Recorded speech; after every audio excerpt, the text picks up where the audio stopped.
welcome to the Radiant Black podcast. This is a podcast where we talk about everything Radiant Black and Masterverse. Today I'm joined by my friends Ali, Matt, and fellow member of the community, Charlie. How's everyone doing today? Doing pretty good. I mean, it's always a good time to be talking about Radiant Black, especially when I use the same intro. It's always a good time. Radiant Black. It's not slowing down. We got the multiverse coming, so it's a really exciting time, and I'm hyped to talk about it with you guys. Wait, so is it an exciting time? No. I used all my excitement. Sorry. No, I definitely got a lot more excitement, especially for next week. Thank you. Yeah. Having my back. And Charlie, welcome to the show. It's dope to have a guest. We've had a lot of awesome guests, and we're continuing the lineage of our awesome guests. I'm brain dead today. I'm ridiculous. How's it going, Charlie? Yeah, pretty good, guys. Thanks for having me on. I'm really excited to talk about an awesome book with some awesome Radiant Black fans. It's kind of weird being on the opposite side of the podcast this week, but looking forward to it. And I can't wait to get into this issue. It's a good one. When did you hop on the Radiant Black train? I actually started, I picked it up actually during issue 4. I heard about it literally, so I was able to read the first 4 all together kind of at one time. So I kind of I wasn't there from the very start, but those first 4 issues and that 4th issue obviously is pretty special. So that kind of just hooked me right away. Yeah. So awesome. You're one of those people who's chasing variants now? Oh yeah, very much. Man, I came in issue 3 or 4 and I'm just chasing all these variants right now. Dude, it's crazy. All the covers are just so awesome. The art's so awesome. The community is just really something special, and I'm really happy to be a part of it. Yeah, we're honestly surprised every day. The community is amazing. Kyle's obviously super awesome. I'm surprised. I'm honestly so happy that he's been bringing in more creators and just trying to expand the community even more. And it's great to see. I think one day, once Radiant Black is around for a while, kind of like Invincible, it starts making more headlines. And I feel like once people pick up Image and stuff like that, more people who haven't read Radiant Black will be exposed to it, because he's on the cover of #1, and that's quite a show of faith. So I think once we get to that point, people are they're going to start noticing the Discord, the community that exists on the internet for Radiant Black, and they're going to be like, wow, this is really cool to see a community that exists around a comic book where the creators are constantly interacting with the readers. And I think it's special. I promise one day it's going to be talked about more. I mean, Michael the other day, he came in and he asked if anyone wanted to see any specific cover artists do a cover for next year. That's pretty cool. That's not something that I'm used to, at least. No. You can literally get your finger on the pulse of the community so easily, where it's the most hardcore of the hardcores in the Discord. And if you're not in the Discord yet, I'm not saying you're not hardcore, but it's easy to join. We post links all the time, and it's really cool. And like Bash said, it's very special. It's you see those letter pages at the back where you see letters to the editor, but it's live. You can see it happen in front of your face, and it's exclusive to this group of 100 or so people. So definitely, and you meet cool people. We wouldn't know Charlie if it wasn't for that. So it's really cool. Yeah. Yeah. So I mean, issue 12. I really like this one. We finally get, I guess, every 6 issues we get a look at one of the new Radiants, and this was a really cool issue. We got to see the eyes of the streamer, something that I guess we're kind of familiar with as we're dabbling in streaming, and the characterization of Pink was really well done. I think Megan, you can definitely see her having the experience as a streamer and stuff like that. You can see that she brought a lot to this issue. Yeah, I actually was really happy with this one. The thing I love about this book is it's so mind-bending and fun and exciting and action-packed, but at its core, it's about these characters, these very relatable but damaged characters, and they're just very just compelling, and you just want to feel for them, and I just love learning more and more about them, and these issues are just very exciting. Yeah, that's a good point. How we have we have the far out existence stuff where we're wondering what the fuck is going on, but then we have these characters that are so relatable that it grounds all this the madness so easily. So yeah, it's a good point. No, definitely, and I think something that could speak to that is how excited we get for, like you said, each 6 issues we get an issue that looks one of the Radiants, and the fact that these issues come out so good and are well received by the community as well shows how much characterization and thought goes into all these characters. Yeah, even the and Tsutomi one was great from like for issue 6. That one was great. Oh yeah. And we fall in love with Tsutomi even more. in those like 22 pages, you feel like you know this person, you know her struggle. One thing with Eva, one thing that stands out to me that I just realized is she's a pro gamer because she's not even using analog sticks in her controller. That looks to be a D-pad, and you know how much that's the struggle. That's the real struggle. It looks like an Xbox controller, but no sticks, not even a single stick like we're talking N64. So Eva's got to be at least MLG in most games if she's not using a stick for 3D games. That's got to take some skill, for sure. Yeah, but no, I love this. We get the introduction of Kevin McAllister, who we did a tier ranking last weekend. Voted S. S. Yeah, not to spoil our ranking. Voted by the people. Where else One can he be? appearance, S tier already. That's a no-brainer. No-brainer. Yeah, so Kevin is obviously a fantastic introduction. We get Kevin, we get the introduction of Z. So first appearance of Kevin McAllister. I just need to see that on eBay. If I see that headline, just like first appearance Kevin, 9.8 signed by my cat or whatever, like get a pop print or some shit. So yeah, no, cool issue. Not even first appearance wise. This was just a really cool look at Eva, and it's easy to be skeptical of streamers, right? But I think that they looked at the character in a very in-depth way where it's like, yeah, that's the face that she puts on, and she's like a beacon in her community, but you don't always feel like that. Like, people go to work all the time and they have to put on that face. You're working in customer service, you're working with people where people can present one way, but really on the inside, you know, they're dealing with life. So I thought that they did a lot of that to add depth to the streaming profession. Yeah, it was awesome.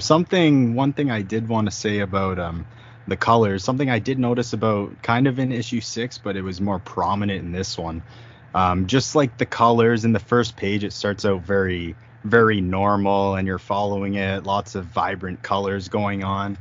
And just right when the stream stops, you can just notice the colors, almost just like someone shut the lights off. Total mood shift, yeah. And it's just like boom, and it's very jarring in a way, and I just thought that was pretty interesting.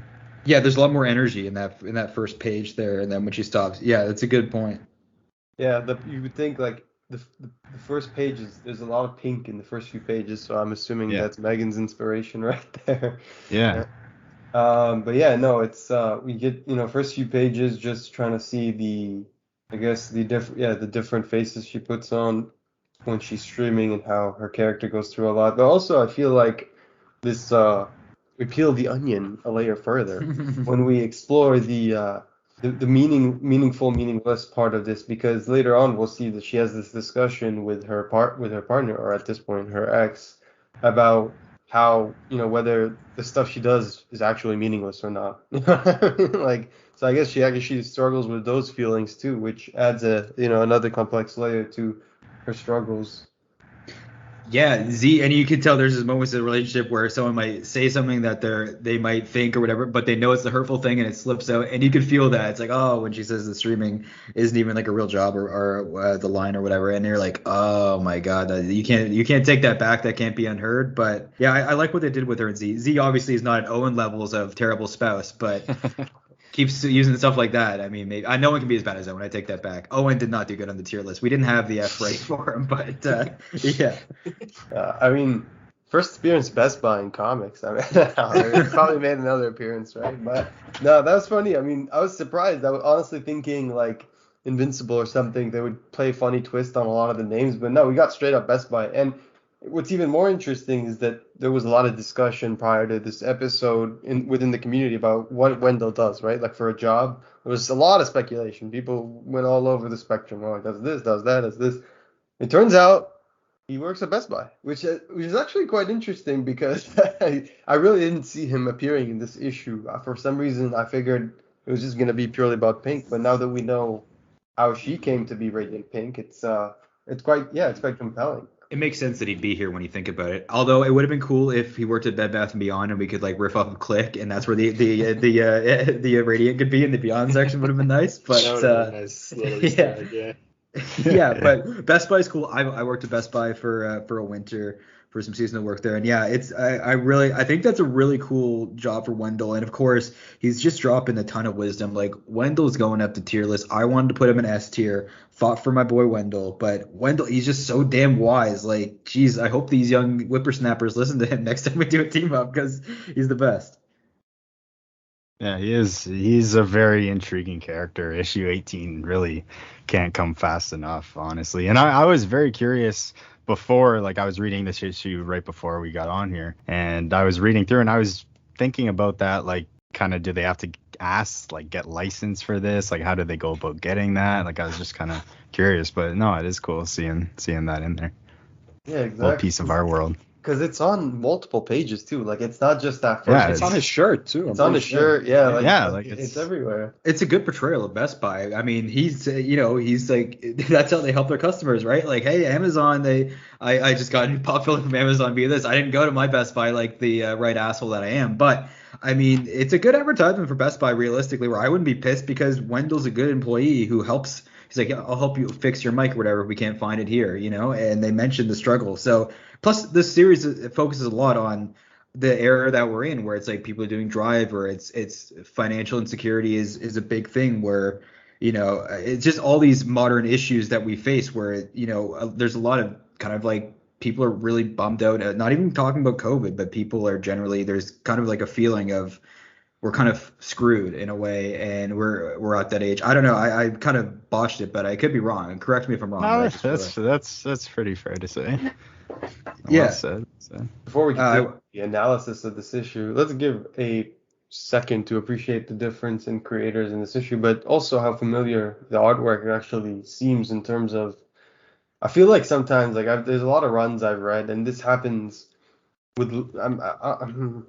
I don't see it happen as much with creator-owned things now, thankfully, but I see it happen a lot in Marvel DC where the lower printed titles or the titles that aren't doing as well as the really big titles, they often have like creators change every two issues, something like that. So, when you're reading something and you're enjoying it and then it changes to another artist for a filler issue, and it's, sometimes it could be jarring because it has a tonal shift where it completely this fit in well. Yeah. Exactly. Sure. So I think of like Nightwing with like the volume 2, Yes. like there were a lot of weird artist changes throughout that 153 issue run. Some of them were just like good. Some of them were like, what the fuck is going on? Yeah. Even recently in Fear State, like going from Redondo to that Fear State art, and it's like, please, let's just get back. I forgot who that artist was, but that person I designed. don't know. Yeah, Rick's been through a lot. He's been through a lot. Rodriguez? No offense to him, but it just I was not prepared for it, and it made me not want to read those issues. I did read them. Yeah, Redondo is a tough act to follow. Let's just put it like that. But no, the creators to this issue are fantastic, and we've got obviously Kyle Higgins writing and co-writing with Megan Camarena, so that's awesome. Artist is French, Carlo Magno, I want to say. French. So French's art's pretty awesome. I really like the way he draws Radiant Pink when she's in costume. Obviously out of costume too, but when she's in costume, she looks like extra, like funky. It's cool. It's kind of very alien in a way. Like it adds that extra sense of cosmic to her. Letterer Diego Sanchez, who I believe is also the cover artist for those Pixel covers, and shout out to him because he retweeted us when we told him how special his cover is. Let me just double check that it is. And we still shout you out if you didn't retweet us because the Pixel covers are so. Yeah, that's him. And gorgeous. Like Diego, I gotta say, those Pixel covers they're like, if you're a Radiant Black fan, you gotta buy those. They're cover Bs, but you gotta buy them because first of all, the cover for number 16, which is the one we just got the goodness the other day, or 15, sorry. The yellow one with the verses and all the characters, including Rogue Sun, Fernigo Red, and some characters we don't know.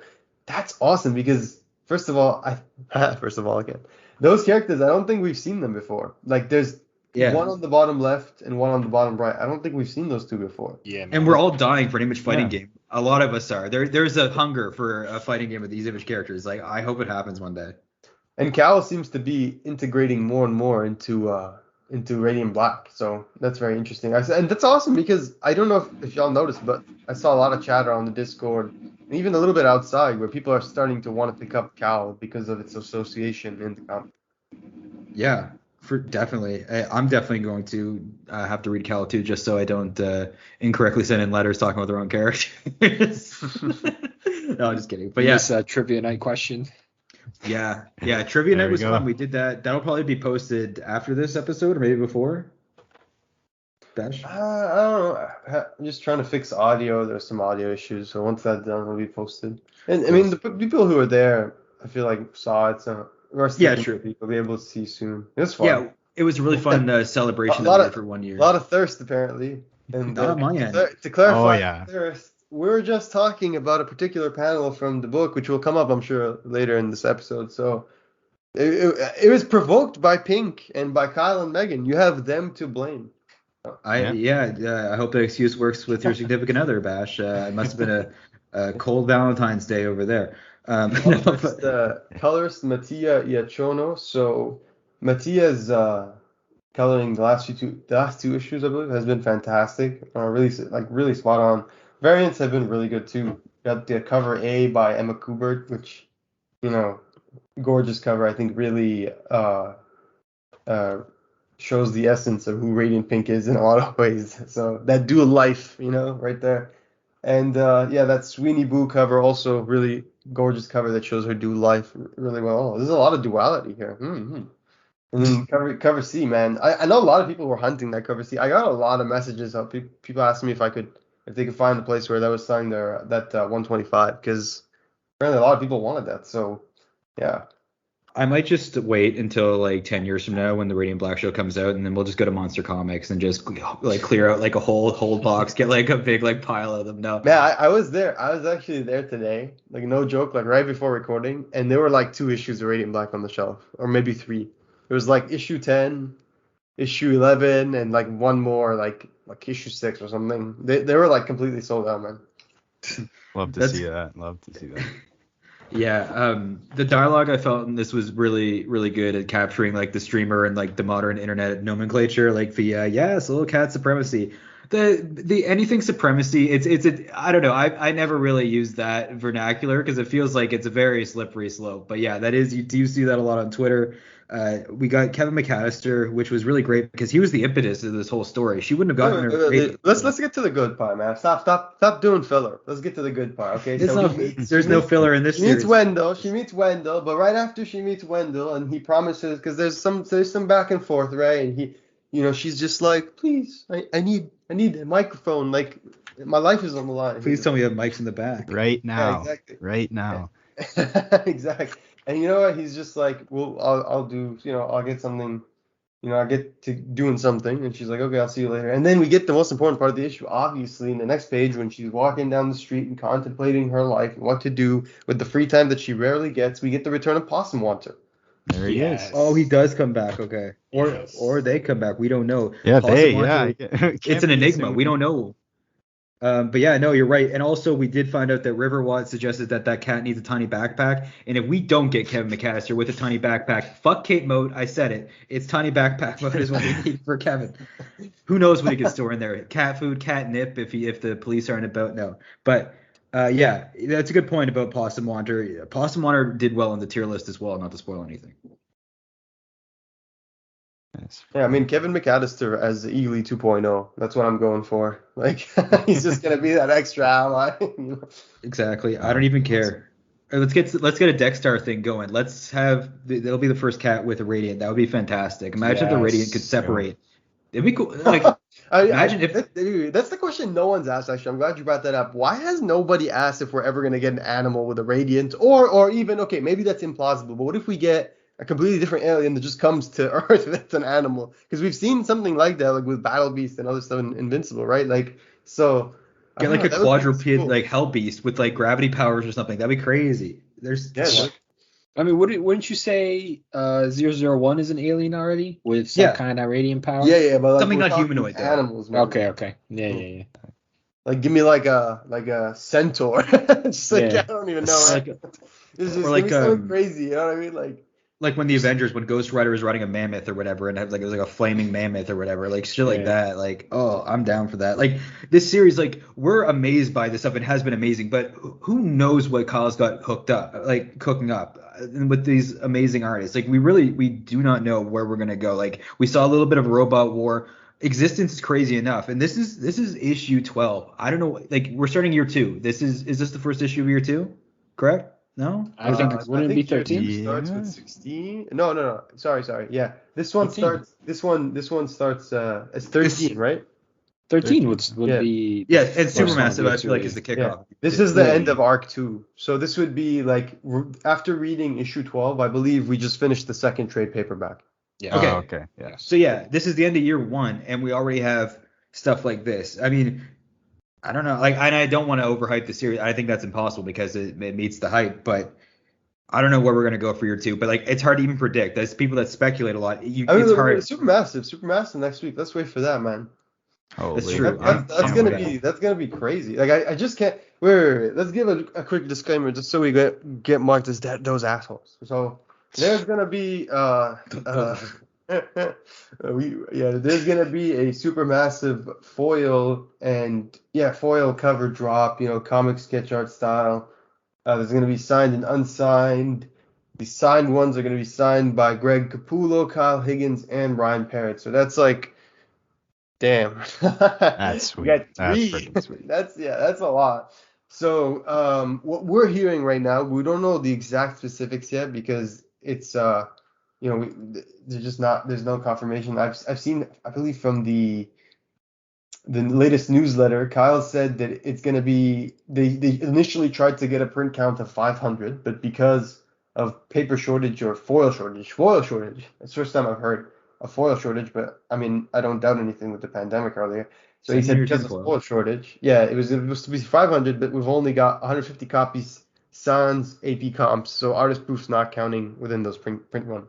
So by far the smallest print run they've ever made for Radiant Black, just any cover in general, and that's pretty cool because it's the first appearance of Rogue Sun, right? Like it's before Rogue Sun #1. It's the first time he's going to be in a comic, so that's really cool. I mean, the event itself is awesome, so it speaks for itself. And then we got another merch drop today. I think everyone in this call has the Black Market edition Blacklight number 10 variant, right? Yeah, I got everyone here bought one? The Black Market, I missed out on like the short one with like the 10 run, you mean? Yeah, the one that keeps dropping in like the different newsletters. Yeah. Yeah, I know that one I missed on that. I went on like probably 20 minutes late last time. Yeah, they're usually gone within like 5 minutes tops. Yeah. There should be more though. There should be more. It looks like they do it once a month ish. Yeah. That's what it feels like so far. Yeah, so there'll be opportunities. They got 10 today, and they were destroyed. They were annihilated, man. Jesus Christ! Every single like tier too, like CGC signature, signed, without signature, like they were all annihilated, like very fast. So yeah. So it was Supermassive series, but super minuscule print count for this variant. So keep an eye out for sure. Yeah, Tuesday morning. We don't have a time, and this is not us. This is. The newsletter did not give a time. We don't have a confirmed time. We just got news that Tuesday morning, which is Supermassive Eve. Doesn't matter. Tell your boss, look at this cover. First appearance of Rogue Sun, and they'll understand, or they'll fire you either way. First, technically, it's the first Inferno Girl read too, because she's appearing in this book before she appears in her own book, because the book. We'll let the market decide that, Bash. I don't know if you have the power to declare. It's two first appearances. It's two first appearances of big, massive verse characters. And I'm not saying this as a speculator. I'm saying this as a fan and a reader. If you want this book for your collection, I remember, you know what? I'm gonna give you all shit for this because I actually did this. I linked the motherfucking comics, the Read Pop Comic Shop link, and you can still see I left it there deliberately to do this here now. I left that link in the Discord ages ago, months ago, and they had the Radiant Black #1 foils, the David Finch and the Goni Montes. And they had them both for free shipping. So whatever you bought, you got free shipping. And I was like, guys, buy these fast. There's only like 300 or 500 print count. And it's foil and it's #1 and it's like dope, you know. And I missed out on the signed ones, obviously. So that was a real bummer. That's why I was like snagging those.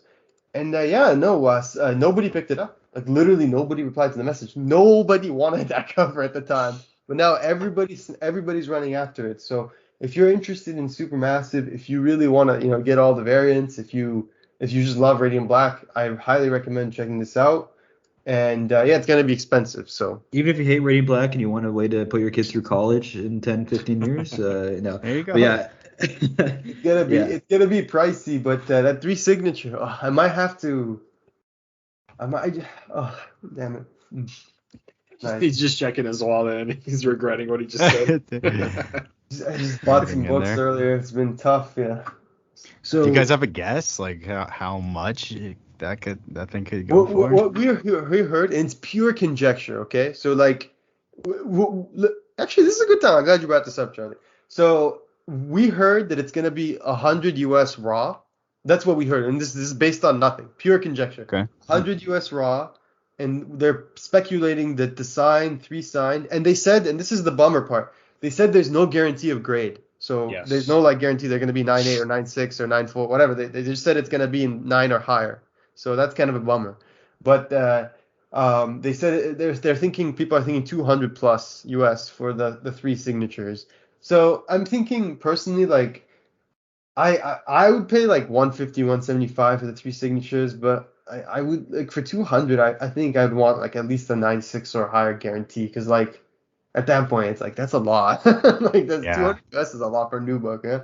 But to compare to, we found the comic sketch art post from Facebook, because it's still there, but it's from January like 2021, before Radiant Black #1 came out, and I'm just using this as a frame of reference to inform our discussion for like what the pricing may be. So for Radiant Black #1, specifically the 150 Goni Montes foil by the same place, Comic Sketch Art, they had it near mint raw for 65 US. They had blue label, you add 45, so that's 110.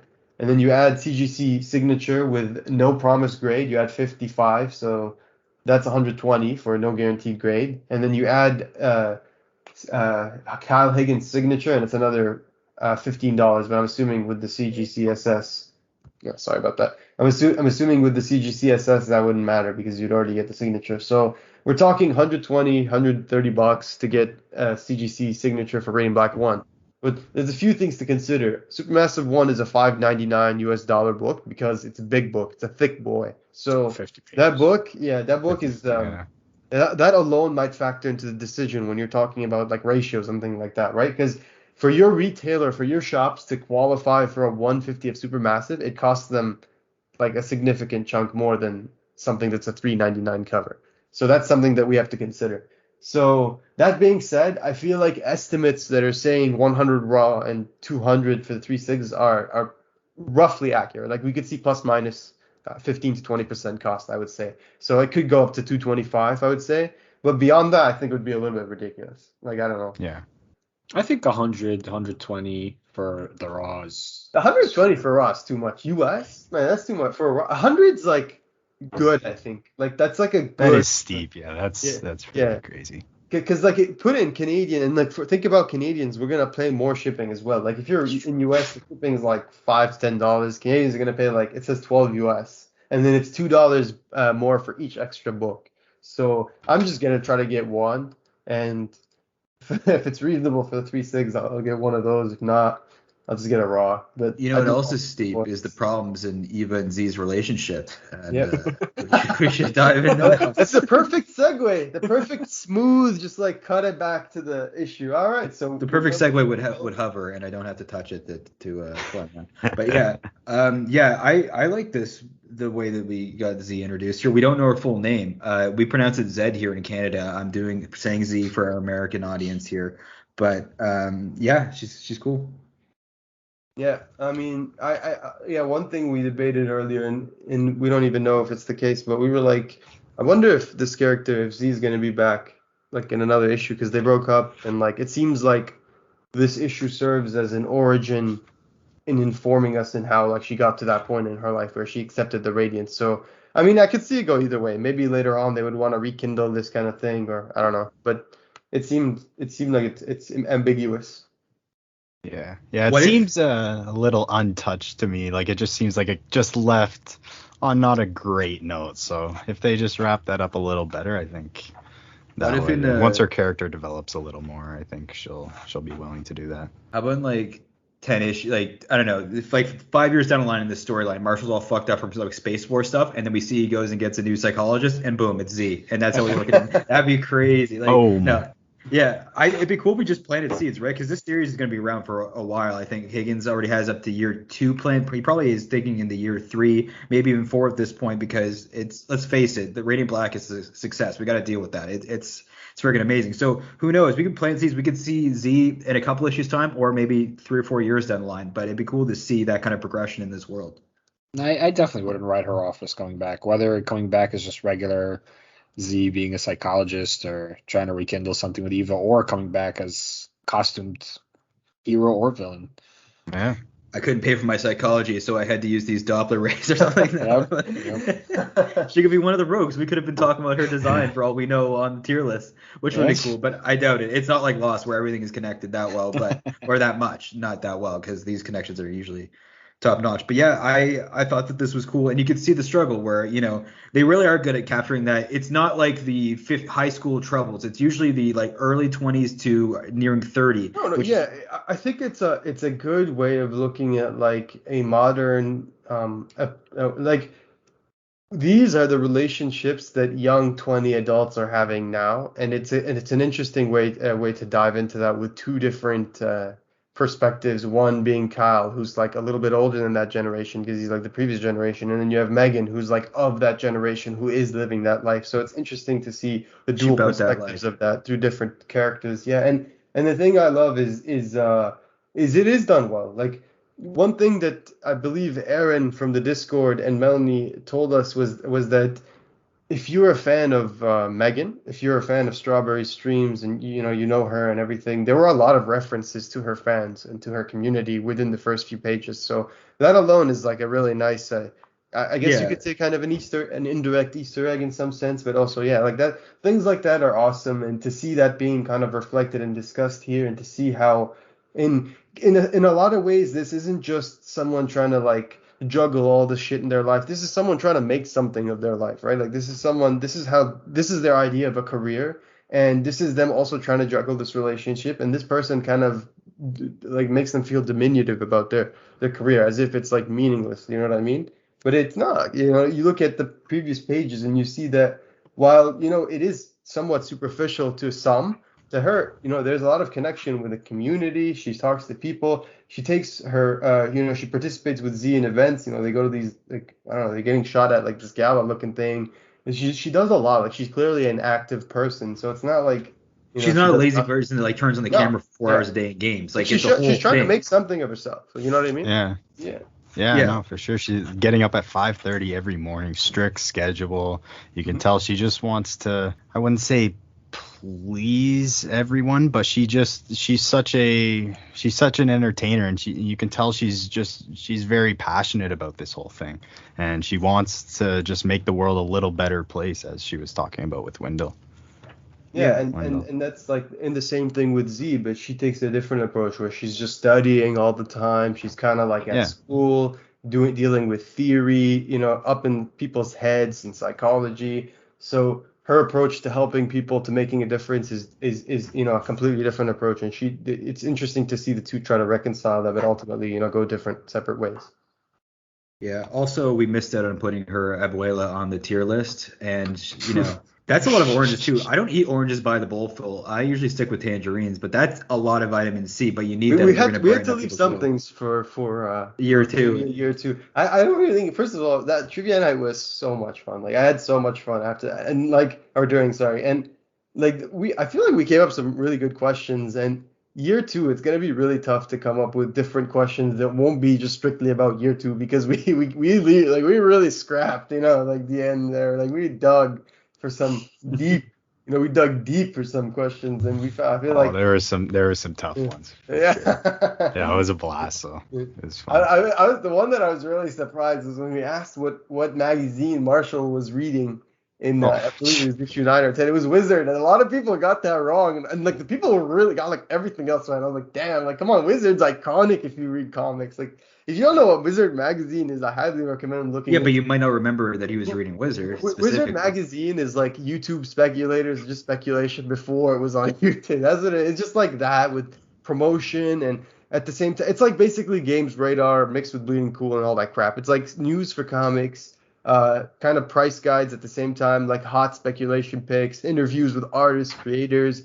them ranking new things. It's just a cool comics magazine. I highly recommend. Now they're out of print, obviously. They don't make them anymore. But if you ever see one at your local comic shop, they're usually like free or super cheap. I highly recommend well, they're not usually free. My comic shop sometimes gives them away. But I highly recommend picking one up and just looking through it because it's an awesome blast from the past. Yeah, definitely. No, Wizard, it's cool. It is iconic. Like, even though it still publish issues? No. No, but either way, they left their footprint in the industry, and people that were reading comics around then, or just around the culture, they know about Wizard, and it's quite magical, even now. So yeah, no, that's cool, and the trivia was really fun. We'll definitely do something like that again for year 2, maybe halfway through year. I mean, maybe not trivia because we'll run into questions if we did it like halfway through, but that's really fun, and anyone in the Discord can join us. So if you guys like that kind of stuff, definitely hit up the Discord. It's gonna be harder next year. We're gonna figure out a way to make it so when you vote, you can't see what other people voted. Because I see a lot of people figure that out halfway through it. We're like, I'm gonna wait and go with everyone else. But yeah, it's gonna be tougher next year, but it's gonna be fun. It's gonna be fun. Yeah. Sure. So Wendell, does he have? He's fixing the restaurant, right? That's where they find the radiant. So does he have skills with like wiring, like electrician kind of stuff? Is that right? I didn't. That's what it seems like. Yeah, he has some kind of like tech proficiency. Yeah. Yeah. So when we get the radiant layer going, he'll probably know how to like make it sick as hell, which will be great. Yeah. She can stream right from there too. Oh man. There we go. That'd be sweet. And one thing I did want to say about the art here is when she comes in, when Wendell is like, she first comes in and she's early, she's talking and she's saying just how much he really wants this microphone back and whatever, and you see this look on Wendell's face, and you see this throughout the whole issue too. I think Kyle Higgins, just these artists that they're very good at putting expressions on people's face without, I know in a lot of Marvel and DC books I read, they're in need of a lot of narration boxes just so people know what's going on and what's going on through people's heads. But in this, you can just tell like through their facial expressions, just like what's going on in their head. And it's just, I find that very, very awesome and very just fun to read through. Spot on. Yeah, they really do a good job conveying the emotions and what they're thinking without hearing the inner monologue. They gave us Vomit Radiant, right? Like that is an iconic panel that has been circulated through the social media countless times. Yeah, no. Yeah, it's so funny. Yeah, we were saying earlier how like we didn't expect Wendell, but it would have been an easy guess because we did know that there was some kind of. It was so ominous though. He's like, "Let me take you to this dark store." Yeah. Yeah, I don't know if I would trust a Best Buy employee taking me to a random store after That's fair, but like what would he have said though? Like there's not much he could have said, you know, like, "Oh, come back, I got a black hole in my shed." You know what I mean? Dude, wait, it's a donut shop and that's the missing donut hole. The whole time was just the radiant. Just chilling. That's crazy. So yeah. Damn, I'm never gonna not think of that as a radiant as a donut hole. Maybe they are. Maybe that's I don't know. I'm gonna get real ridiculous. But yeah, it's true. There's no non-sketchy way to say come check out this abandoned store where I've got science stuff. But this felt it felt very like Destiny-ish, right? Where not like Destiny the series, but maybe I don't know the lore. But it's like, here, I found this. You're the hero of time now. Here's this. I relinquish this black hole to you. It's really cool.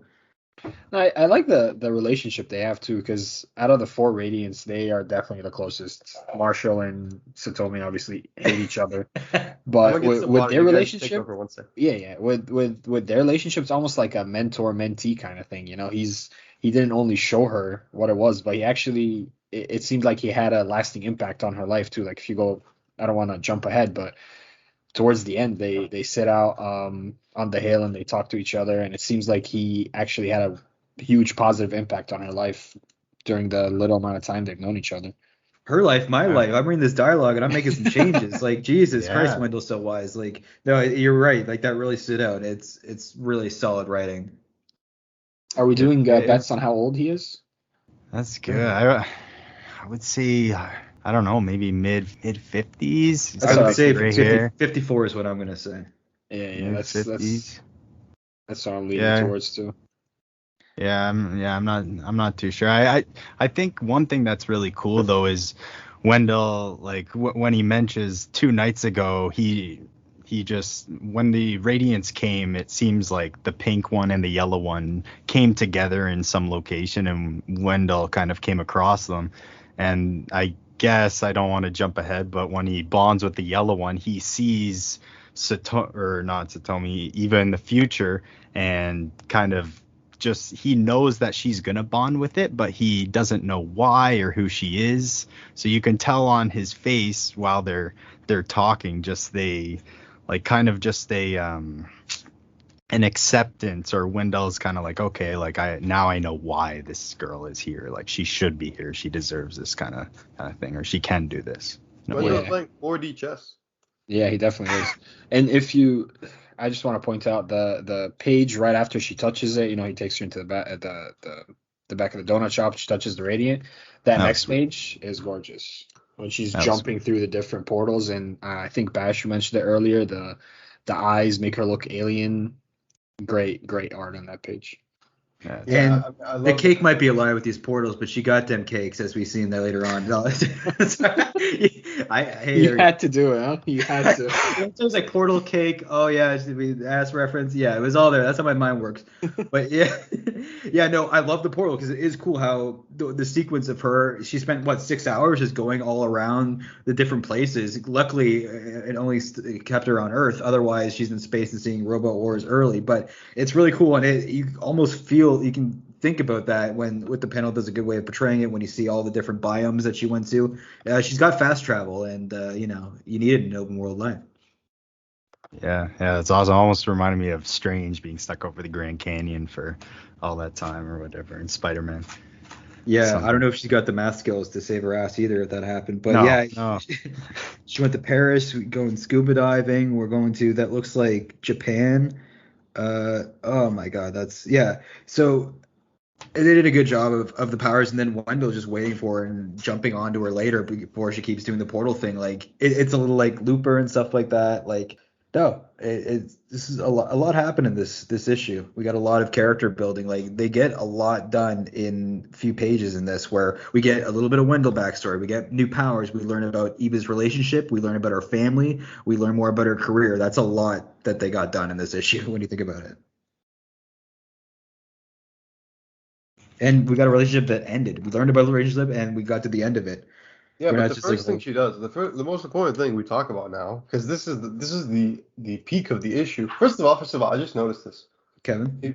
Were you the one that brought this up? The butt when she falls out of the first portal? Yeah, it's like in your face Nightwing style. We all know Nightwing is the most emphasized ass in comics. Like it just is. Like I don't know why. Like every time I read a Nightwing issue, there's an emphasis on the ass. The new cover they just showed from the May Solicits is like the 125. Well, did you see that thirst trap? I just saw that. It's not even the first thirst trap they've done. From like the last 3 cover Bs have been thirst traps with him like sleeping on the couch shirtless with Haley, and one of them with a dog. Like he's. There's that Robin's one too. I think was it Robin's? Yeah, Robin's like the plural. He's in the boxing ring. Yep. Yeah. With his man bun, you know. Yep. Yeah, I'm on Capcom. I'm like, you guys might have to put the sticker over this and the NSFW sticker on some of these issues because they really do. I mean, the artists are doing this. It's not me, but I'm just saying. French drawing a juicy pic. That's all. But the irony is in the very next page. Literally, she goes to Z and she's just like, "How great does my ass look in this suit?" And Z's reaction is, "What the fuck?" Like, what the fuck? Like that's how I imagined it. But yeah, like I love that natural reaction. It was hilarious, and that panel is gonna be forever iconic for Radiant Black. This is the dynamic I hadn't thought of, but I mean, we saw her take Z on the red carpet and stuff earlier. Like, think dating Eva, she gets to see a lot of places, right? She gets to see the world, gets these opportunities, and now Eva's got another layer of that where she can do the portals and she can go anywhere. But it's like, no, it's not about that. It's too much. Like, I'm focused on my life. I'm trying to get my degree in psychology, and you don't even really have time for you. It's now you've got this on top of it. So I think that's a really interesting layer on their relationship. It's But yeah, definitely sad. You could tell that this isn't something new, like the rift between them. They mentioned earlier that they haven't been hanging around too much, and just her getting the radiant pink might have just been the Bruh, last straw. let's be real. Z would be good friends with Amber. Yes. Oh yeah. don't Oh paint yeah. her with that brush. Let's not do this. Let's not slander Z. I mean, she's living her life, and it's a lot to deal with. She did shit on streaming, but which Amber are we talking about? We talking comic or TV show? I like TV show more. TV show Amber. Like he's talking about. Well, geez, TV show Amber. Comic Amber was honestly like a little bit needy, but quite reasonable when you really think about it. Like she's just a poor girl, and she got abused and shit by the other douche. So she went through a lot. But like the fucking in the show one just put Mark through the gutter, man, made him feel like shit. It's just Oh like, yeah. Would you still love me if I was an antelope? It was that kind of. It wasn't that bad, but it was like it was like okay. I don't think Z is in that category at all. I like Z, and it's a lot to deal with. If focusing on you is a real thing, and I think it's mostly just a timing thing, not like I know you're a superhero and I was testing you, and even then, fuck you. Like I think that was a very specific. No, I will not allow Z to be. so paid with that. Matt recently bailed on someone, is what he's trying to say, and no, I'm just fucking. No, I wish. Z's a good character. I really dig him, and I actually like the way she looks too. Like, I don't know, Her the design's character cool. design looks dope. It reminds me a lot of like, I don't know. I could see her being a hero. Like she has that awesome look to her. She looks honestly pretty strong. So Yeah, the shaved on the head, yeah. And the yeah, hair like looks just her, cool, even like yeah. the muscle tone and everything. Like she seems Yeah. like a badass. Yeah. Like, She could be yeah. like Vi. I started Arcane the other day, and she could just be like Vi, kicking ass and taking names. And she's got that nose piercing, which is like that era when you're in your like teens to like mid 20s. But if you want to get the nose piercing when you're 27, 28, you got to think about it. It's gotta be the bull ring. I might actually get a nose piercing. We'll see next video. We'll see. I'm feeling stupid. Uh, more on that later. But yeah, no. So imagine that you have a fight, and then someone you're a kind of ex or someone that you love just teleports through. Oh yeah, I got superpowers now on her already ridiculous relationship. I like when she says, "What the fuck?" Like I love the F-bomb. I think like going back on what you said earlier, like if we step back like a moment, because we love Pink and we're all biased, right? We love Pink, right? We've seen more Pink at this point. We're looking at the story through her perspective, but when you think about Z and everything, like you go back to the previous pages and yeah, like that whole day that was supposed to be committed to her as in like Pink enjoying herself, and then her thought of enjoying herself was because remember Z didn't want to come, she convinced her to come along, so she feels like she strung her along, and then she's paying more attention to like that whole like worrying about the thing and not really being in the moment and enjoying it. And now she comes back to Z and like the first thing she's telling her is like, look at my suit, look at my life, look at how like much better it's gonna be. She's not even giving like a moment's consideration to what Z's going through. Like she's just telling her again, like subconsciously, like drop all your shit and come like look at how cool this is, and like not even giving her a moment's consideration, like what you going through. What you know what I mean? Yeah, she's talking about going to New Orleans for some gumbo. It's like, girl, things aren't right here. They're not going to be right when we're in New Orleans getting gumbo, or if we're going to Napoli to get pizza with Omni-Man, right? Like, like it doesn't matter. You can have the power to go anywhere, but when things aren't right here, it doesn't matter where you go. Yeah, we see that in literally the next panel when she teleports somewhere and she's just sitting and looking at the moon, right? And you see that they have that conversation where, she wants like someone meaningful, but at the same time she wants to work towards herself and have something meaningful in her own life, and that's where he kind of gives her that push to go and do Radiant Pink, Yeah, I thought you said pretty in pink for a second. I don't know why, but yeah, no, this is where we're at, right? It was like it's timing. They could end up together maybe when Eva's a superpower and she's got an established practice and stuff like that. But right now, you've got to focus on, being a student. You're busy as if you're doing it quote unquote right. You're busting your ass, right? I don't know how she's paying for rent on top of going to school for psychology, which isn't something that it takes a lot of time. And you throw a relationship on top of that and then someone's a superhero. So what this time you don't have the magic click remote. I'll mention click twice in this podcast now, 3 times actually, and you get that. So it's a lot. Timing is everything, and that's what I kind of liked about how she mentioned with Wendell, the time was never right. And then you meet somebody who has time powers, and then you go back, oh, my friend actually has a superpower. We can just slow down time or predict what future, we need for this relationship to work. So I don't know. No, we definitely can't blame Z too much for how she acted. At least it's definitely understandable. Yeah. So for yeah, sure. And I think it all just comes back to what Eva's mom was saying. Like, she just, all these people, she's a light to all these people, but it's just time she's got to actually get some sunshine for herself and make herself feel better, make herself be happy for once. And it's a interesting burden to see, too, right? like the powers of all these Radiants somewhat like are attuned to the development of their characters. Like, we see Red, like she has anger and For sure. yeah, and it gives her the outlet to have these like bursts of anger and to almost have this like physical force. But we see Pink, she can't be everywhere at once, but now she can. So it's interesting to see how their powers like correspond to like the situations that they're going through in their lives. And Marshall, we've seen how he has this inability to leave. And I know this issue has nothing to do with him, but going on that topic, he has this issue with leaving Lockport. Like, he wants to leave, he wants to change the direction of his life, he wants bigger things for himself, but he's always been afraid to take the risk. But now he can literally fly, so you know what I mean? and he feels weighed down by his problems, and he can control gravity. He can make all that stuff like rise up, and like it works. I do like how it aligns with the power sets, align with the characters that have them. Yeah, I gotta love the irony in that. No, Kyle, doing great things with the narrative of this series, and the artwork's obviously been fantastic. And I don't know if I'm like, so one thing I gotta also make clear, because I've made mistakes on this which have been like shitty because I've had to delete tweets and stuff. Not a big deal, but it sucks when you credit the wrong person in the moment.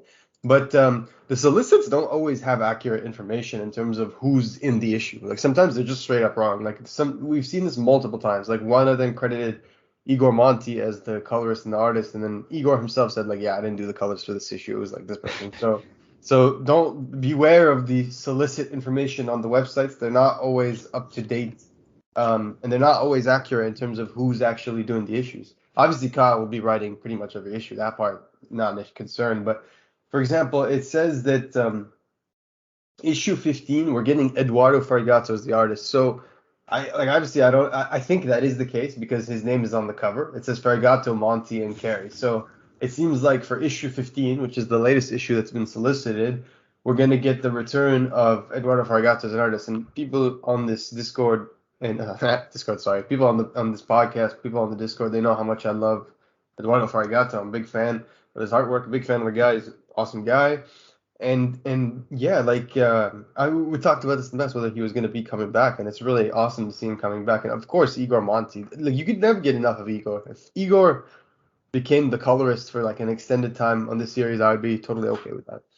No kidding. Igor is the best. I'm glad he caught the last flight out so we could get in time to draw this issue coming up. But no, that's awesome. And no, I just noticed at the end of the issue they have the preview. Next week it's Supermassive. Like, Supermassive is a part of this story, right? It basically is the next issue of Radiant Black, which is cool. Like, it's next week, right? Like, I'm so hyped. I was not expecting to see that at the bottom of the page, and when I did, I just I don't know, I just got extra excited.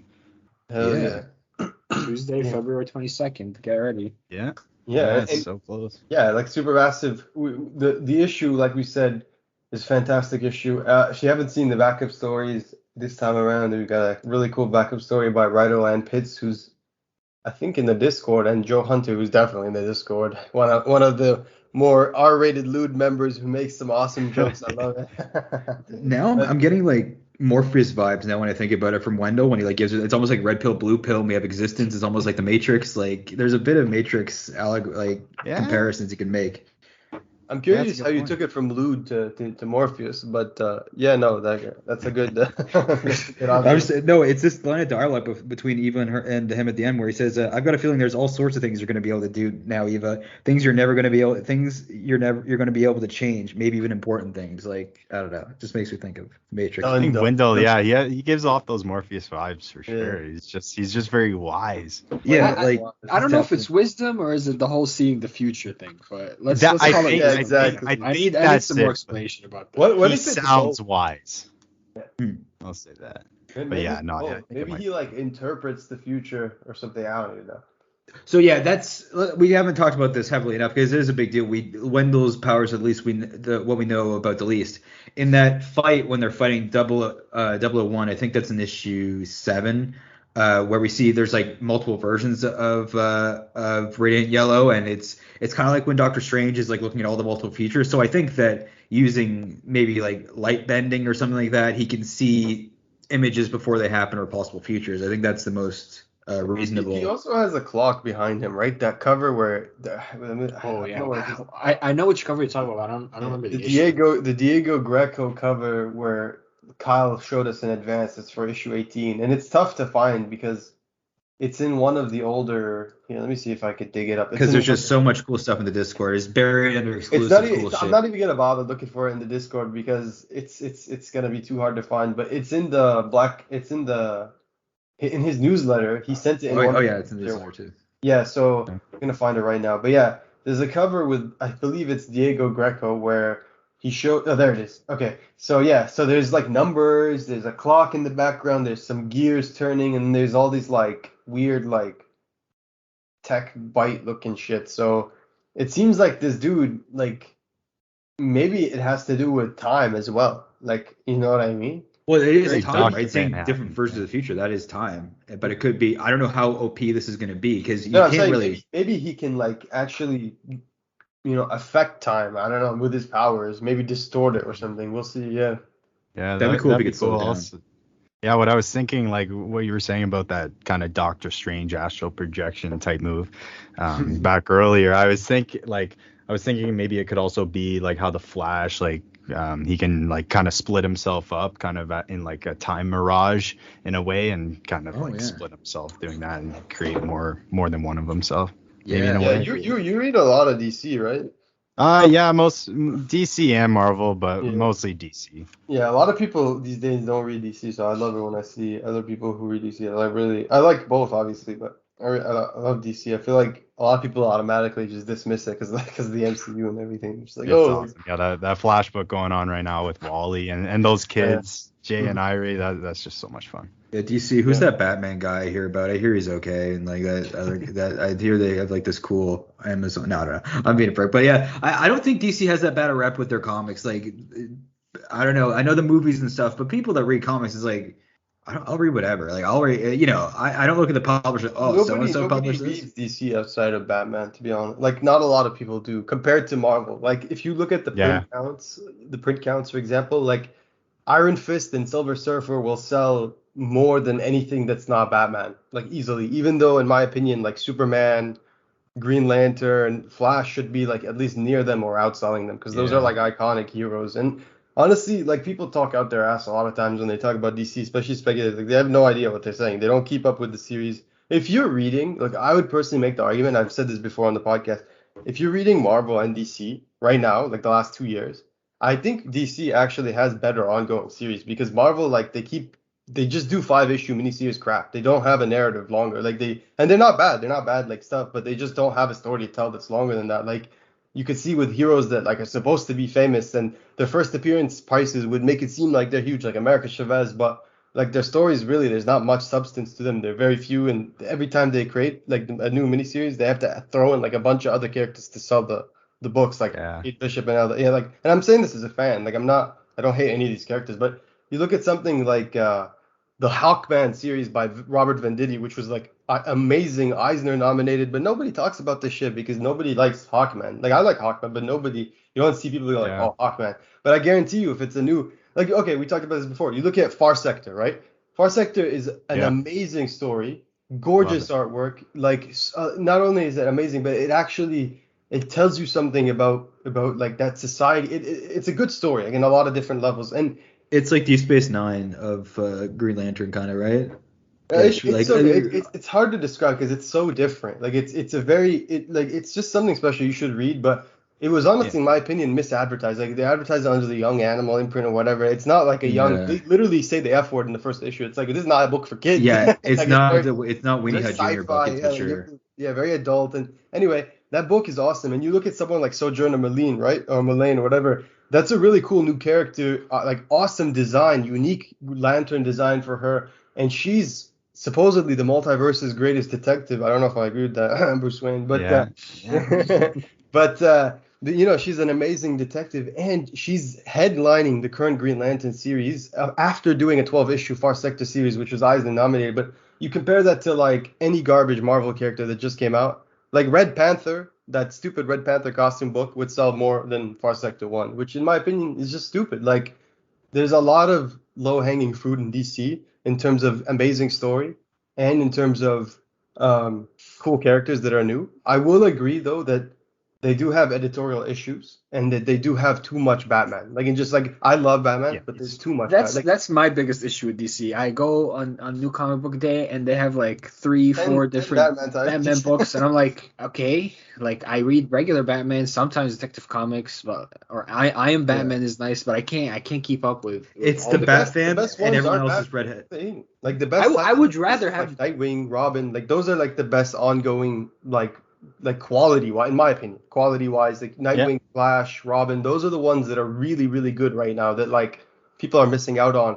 And if you're a really big DC nerd, Justice League Incarnate is really good, but I feel like if you don't know much DC, you're not gonna appreciate it because there's a lot of lore and history and it's complicated. Yeah. But like there's a lot there. I just feel like people just shit on it automatically because it doesn't go out the way it doesn't go the way they want it to. But Marvel just has that automatic like, oh, this could automatically be popular because they could show up in the movies and there's this built universe and that makes it better. And it's just like, like there's not much substance in the story. Like reading Spider-Man recently, Amazing Spider-Man doesn't live up to the standard of what Amazing Spider-Man should be, in my opinion. Even though it's not bad, it just, in my opinion, Miles Morales Spider-Man is so much better than ASM last like 3 years. Like so much better. Like, it's not even comparable.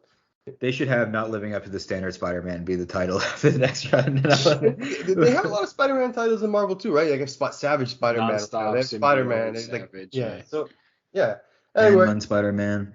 Let's end this. Let's get back to the issue and not get as big. We just got way too passionate about comics. Too many opinions. We could do this on a roster episode in the future. We could definitely talk DC, Marvel, and some. I don't think anyone's ever talked about DC versus Marvel before, so there's a lot of new ground we could definitely use right there. No versus of both. Ironically, they just talked about the other day because of George Perez and the whole. His whole health, thing. So with him, he's an amazing guy, amazing artist, just the titan of the industry. And utmost respect. His Titan's my favorite and everything. He created some of my favorite characters of all time. And they said that they're reprinting JLA Avengers, right? Which is super rare already, and they're reprinting that. I don't think people fully appreciate how big a deal that is because that is a book that's like they're not gonna reprint that again. This is special. They had to fight to do it too. The XX didn't want to do it from what I've read. Yeah, they didn't want to do it, but it's because it's because his health and it has to do with his whole circumstances. It only takes like a man near death to get these two companies to work. Yeah, I know. And it's such a small print count too. He signed an exclusive contract during the peak of his career when he was younger, and he signed a DC exclusive contract and was loyal to them for years. And even after he worked for Marvel, he didn't like it as much. And that's him saying it himself. You can find multiple interviews and quotes of him saying he did not enjoy working for Marvel as much. He felt like right at home at DC. He felt like those characters were his characters, and then he felt he was always respected. So I'm good. I'm glad they did that for him, man. He's a legend. Like he, honestly, in a lot of ways, I feel like he is the Kirby of the '80s and like later on, because like you look at what he did and all his covers are iconic. He does like the best group covers ever. Like who does better group covers than George Perez? Does he do that iconic Justice League one where they're all they're realistic as hell and it's like the five of them or whatever? That's Alex Ross, but he did Crisis on Infinite Earths, which I'm sure if you Google you'll realize, like you'll recognize the covers right away. Like he did all those covers. He did the whole series, the art covers. He did like all the Teen Titans. Infinity Gauntlet. I dealt with enough Crisis on this. Infinity Gauntlet. Yeah, you know the Infinity Gauntlet cover, right? Thanos with like the face. Yeah. Like he did all those iconic like runs that everybody knows, like huge things. He did he didn't do that. Walt Simonson did that gorgeous X-Men Teen Titans crossover back then, which is underrated. But the point is, okay. No, I was just gonna say we just traded one tangent for another, but yeah. Yeah. Now back to me. So we're done with the issue, but a few things about the community and about Radiant Black in general before we close here. First of all, it was awesome having Charlie on, and if you ever want to come back in the future, of course you're welcome. We can talk obviously Radiant roster, other issues, whatever it may be. And Supermassive, I just want to say this is going to be awesome. It's special. We've all been looking forward to this as a community for a long time. It's going to be a thick book, like what is it, like 50, I think 50 comic pages, like that, 64 total, something like that. So it's going to be $5.99 for those of you who are not aware. So be ready for that, because I know some people, comics are expensive after all. Like they really are, like $4 per, sometimes 5, 6. But yeah, $5.99. First Inferno Red, first Rogue Sun, co-written with Matt Groom, Brian Parrott. It's going to be huge. It's going to be awesome. Check it out. This is kickstarting a new step in Image's new superhero universe, right? The massive. I'm so happy for them too. You must be so hyped to create a book like that with your friends and have all your stuff in their crossover. Like that's a dream. Like that's like Wolfpack in Las Vegas with Alan and the gang, like times 10. Like that's super cool. Yeah. So yeah, check it out. Coming out next week, is it February 23rd? Yep, 23rd of February. It'll be at your local comic shop. They even said recently in the newsletter that they printed it above, like they printed a little bit more than what they thought the print count should be, just because they anticipated some extra word of mouth. So the extra positive word of mouth. So let's do that. And obviously, if you love Radiant Black, keep supporting it. Giveaway winners and trivia winners, your prizes are gonna be distributed soon. Melanie, I'm shipping your book out on Monday, so Monday, yeah. So you'll get it. An additional shout out for the. And then normally you should get your book soon, because I'm just getting that shipped to me. So within a couple of weeks, we'll be doing another giveaway very soon. So we're at, I think, 350 followers or something like that on Twitter. Once we hit 400, we're giving away Radiant Black trade paperback volume 2. So issues 7 to 12. Awesome cover, like gorgeous cover, continuing the theme of the trade paperback volume 1 cover. So if you're interested in that, just follow, spread the word, check out the podcast. And I want to say shout out again to Circle Guy News for giving us a Radiant Black box to give away too. Oh yeah, that was amazing. And first of all, shout out. I can't remember who it was, but we have it in the history of the Discord save. But someone actually won that box, and they could have lied. But they said, I already have one, give it to the next person. So shout out to that person. That's awesome. Yeah, that's awesome. They're like running for Jesus in the Discord. Holy shit. Like, God damn. Give it to him. Like, that's really cool of them. Forget your name, but enjoy the Jesus comparison. Anyways, thank you everyone for joining us today. Thanks everyone for participating in the trivia night and the tier list. That was awesome. We're going to have those uploaded as soon as the audio issues are fixed. And we're doing a fear list next week. Who's the scariest character in Radiant Black? Tune in. Real quick. It was Captain Vader. Shout out Captain Vader. He's the one who said give the box to someone else. He had it already. Captain Vader, man. Awesome. Very awesome of you. Thank you so much. Way to be a member of the community. But thank you everyone for participating. Speaking of Jesus, we got Anakin up in this.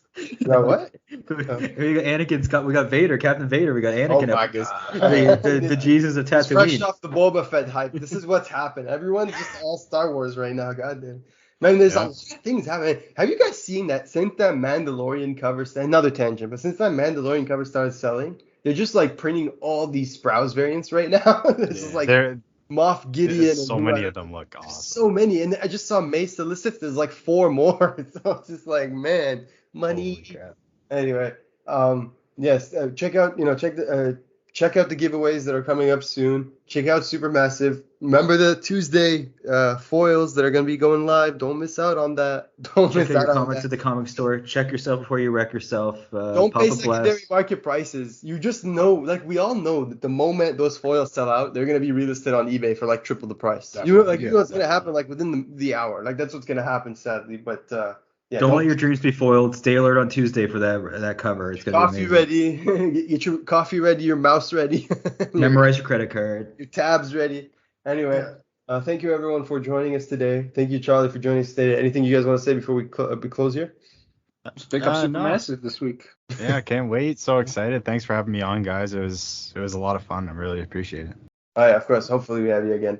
Anyways, thank you everyone. Stay radiant.